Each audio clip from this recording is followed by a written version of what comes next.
Welcome to A Spot of Story with Danielle Grandinetti. Cozy up with your favorite beverage as we chat about sweet romance, thrilling suspense, and fascinating history. Perhaps you'll find your next read in one of these stories. On this episode of A Spot of Story, Echoes of History, we're stepping back into the 1930s to explore the creation of a fictional town. When I first sat down to write Confessions to a Stranger, I originally had the idea of writing a contemporary cozy mystery. It is not the story it turned out to be whatsoever, but the small town aspect definitely stuck. When I realized I needed to reset it in the 1930s, I considered where to set it, and the hero's job is what prompted me to set it on Lake Michigan. Originally, being a contemporary story, the hero, David, was a fisherman, but a charter fisherman as opposed to a commercial fisherman. And one of the reasons I chose charter fishing is because I live on Lake Michigan and there's a vibrant charter fishing operation all up and down this section of the Lake Michigan coast. And I thought it would be really cool to highlight that. But I ended up setting the story aside for a while and worked on another one that turned into a whole trilogy, Unexpected Protectors. And that series is what prompted me to begin writing the 1930s. So when I came back to the book that is now Confessions to a Stranger, I realized I want to set it in the 1930s too. So I started a whole new set of research. What was it like being a fisherman in the 1930s? How could I use my communication background? How would that look? And perhaps another day I will go into that aspect, but shout out to the University of Illinois for its pioneering ways in helping women achieve a higher education. But for my hero, being a fisherman, I learned so much about the history of fishing on Lake Michigan, especially from about Green Bay, Door County area down to, say, Port Washington, so north of Milwaukee. It's a section of the state along Lake Michigan that has a deep history of fishing. From the Native Americans who lived here to immigrants that came, it very much has a culture of fishing. So by the time the 1930s rolled around, there had been a lot of fishing to the point where the lake was overfished, and the Wisconsin Department of Natural Resources, the Wisconsin DNR, that was when they started putting in fishing regulations. Somewhere in the middle all of that, there was also an invasive species entered Lake Michigan, sea lamprey.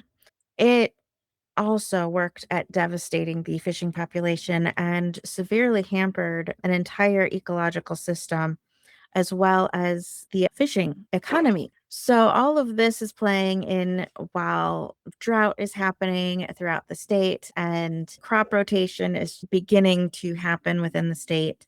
They're moving the wheat out to the Great Plains and replacing it with potatoes. The immigrant community, specifically like the German immigrant community, brought dairy farming into being an actual industry. And so all of this is kind of peaking in the early 1900s. And so by the time my hero is a fisherman, they have motors. And oh, that was really fun. I did some research on the types of motors they would have had at the time. And they would have, like, that's what I find the most fascinating about the 1930s is how, on one hand, things were very much still in like the late 1800s of no electricity, no telephones, no, all those modern conveniences we think today. And yet it was such a rapid change in the 20s and 30s about in the technological aspect of engines being created, of electricity finally reaching out of the cities into more rural areas, of mechanizing dairy farming, and building up an industry which was much needed during a time of great economic depression. So back to my little town. So I knew I wanted to set my fictional town on Lake Michigan and definitely within a heavily fishing centric community. I crafted Crow's Nest, the small town that the Harvard and Crow's Nest series is set in. I crafted it after certain aspects within this particular section of Wisconsin along Lake Michigan. For example, the boardwalk or the wharf, as it's called, depending on whether it's a local or not a local, is inspired by the boardwalk along the Sheboygan River in Sheboygan, whereas the quaintness of the town is inspired more by Two Rivers, especially like with the ice cream parlor. It's debated, but Two Rivers is debated to be the original place of the ice cream sundae. And so having an ice cream parlor on the wharf, it's kind of a nod to Two Rivers in that way. Kind of combined a lot of these different aspects within Crow's Nest. But then I also wanted to create almost an isolation aspect to it. So I put a river that cut off the town and kind of created a one way in, one way out kind of community. So that was a lot of fun to create and pull from the region while also making it its own special place with its own unique people to bring Crow's Nest to life and create it almost as if it itself is its own character, as if it's a real place. And I hope my readers feel that in the story. Now the Harvard and Crow's Nest series is complete, all 6 books, plus, some fun spin-off stories. And it has definitely become a starting place and the foundation of my story world, even though this series came after the Unexpected Protector series. It in the way it was created, it felt so much alive. It's the place where I recommend all my readers to start. And then when I wrote His Boss's Little Sister, it ended up allowing me to create a bridge between the Harvard and Crow's Nest series and the Unexpected Protector series. Create almost what is that? A 10-book like epic foundation in my story world. And from there I keep building out.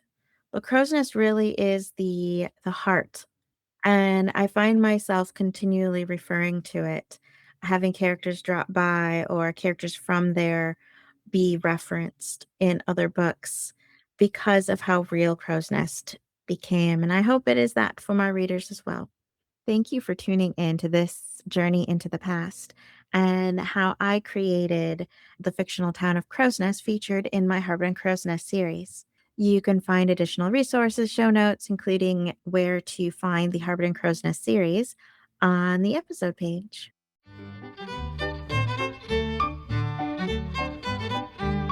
Thank you for listening to A Spot of Story with Danielle Grandinetti. We hope you enjoyed today's conversation. Let us know by leaving a comment below, and be sure to subscribe so you don't miss an episode. Discover more information about today's book by visiting A Spot of Story online at daniellegrandinetti.com/podcast. Happy reading!